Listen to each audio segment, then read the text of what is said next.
talk about the unionists. Yes, no, that's right, the second part of the question, the unionists themselves. Well, in my own family background, as I've mentioned, my grandmother was a Protestant, and my wife's people are largely Protestant.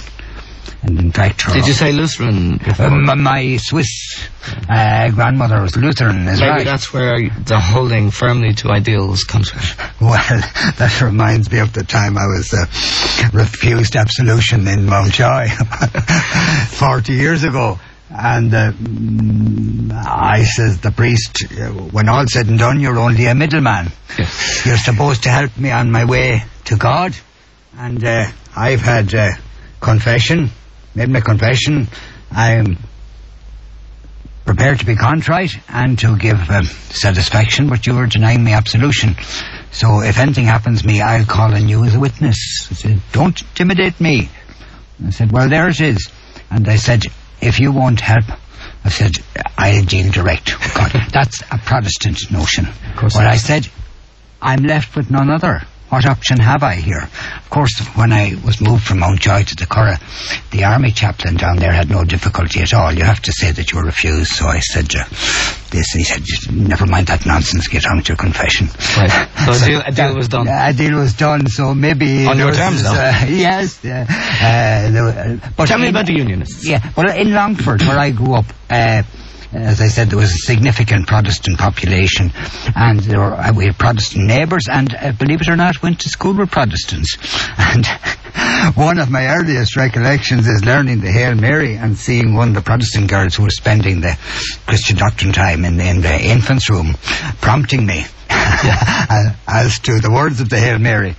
And I found afterwards, in spite of all this activity that you see listed in front of you, that I can still meet those people and talk to them and not be afraid to discuss religion and politics and get right into the Republican thing and all that. No difficulty in the wide world. Whereas where people didn't mix, it's been different. Of course, in the later stages of the national school, the state provided transport to bring the Protestant children, gather them into the town school, and so there wasn't the same.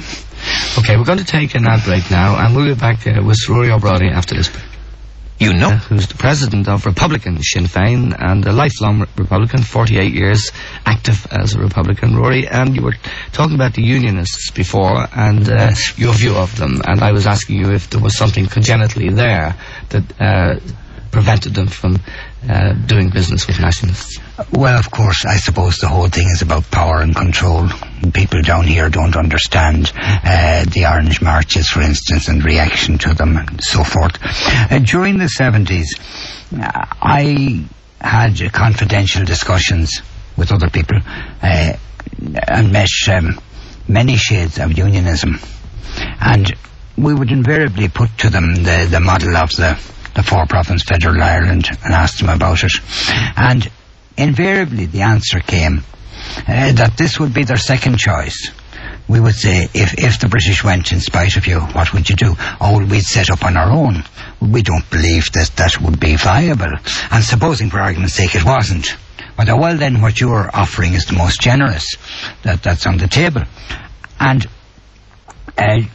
during 1976 and 77, I had an experience with the MacBride Bowl talks, as they were called, when the Ulster Loyalist Central Coordinating Committee, which was the equivalent then of the Combined Loyalist Military Command, were in touch with the Republican movement, and they said, well, they were at that stage in favour of an independent 6 counties. They said, you want a 4-province federal Ireland, including a 9-county Ulster. Well, now, if we nominate Desmond Bowl, QC, and you nominate Sean MacBride, SC, could we get them to meet and see, can these two concepts be married?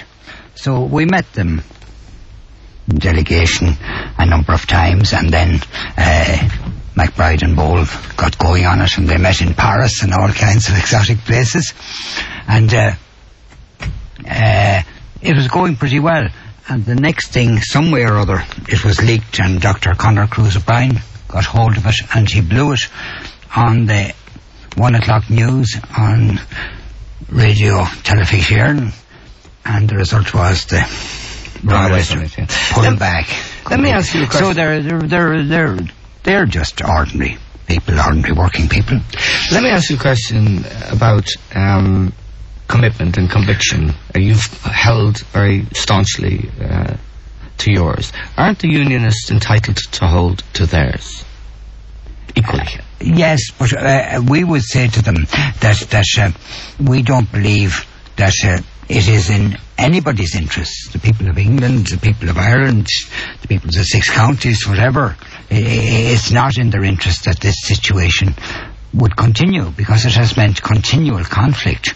And the so-called peace settlement of 1921 didn't deliver peace, as we know.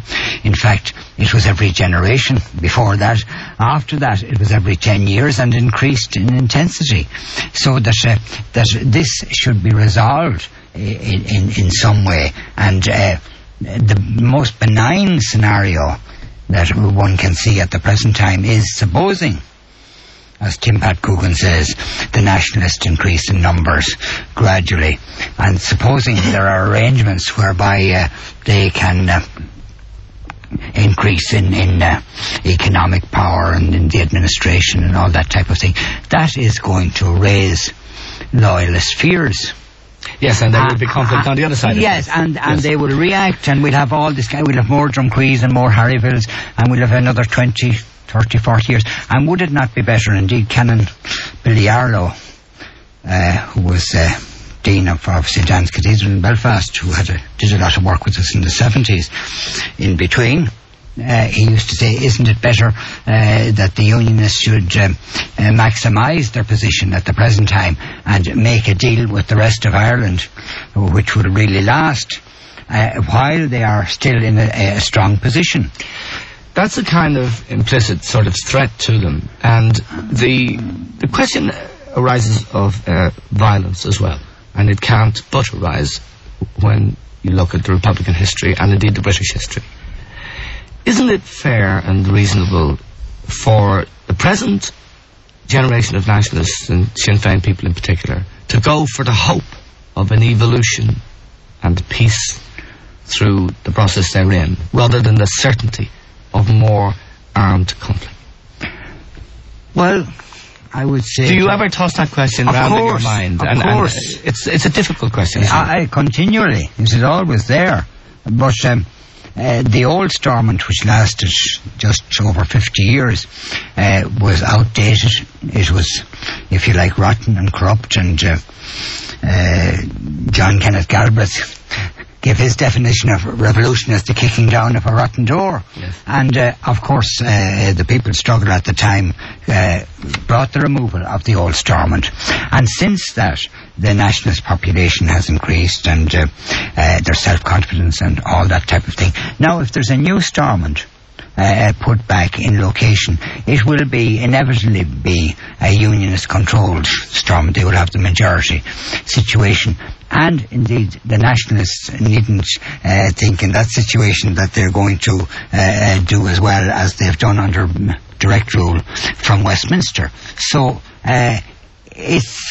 one would be morally compelled to accept the view that you've put if one thought that this would ameliorate. Serve justice. Yes. But in fact, we feel that it would worsen the situation, and it would be far more difficult to secure the removal of a new, up-to-date, reinforced Stormont, if you like, than the old one. And many nationalists would say to us, well, if we can't have the freedom of Ireland, well, we'd prefer to be governed direct from London than to have a barrier government in the middle in Stormont, which would be to our detriment. So it's a matter of one's perspective and one's view and one's analysis of the situation.